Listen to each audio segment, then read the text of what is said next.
apukodit Simolle. Hyvä Simon ravintolaolosta.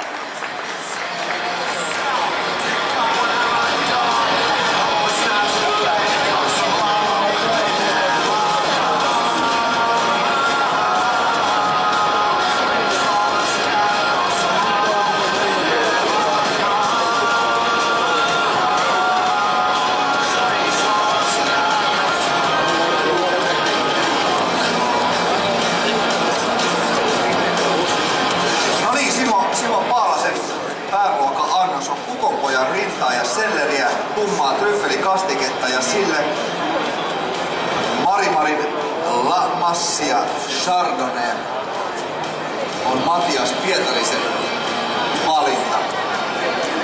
Ja siellä Matias juuri tarjoilee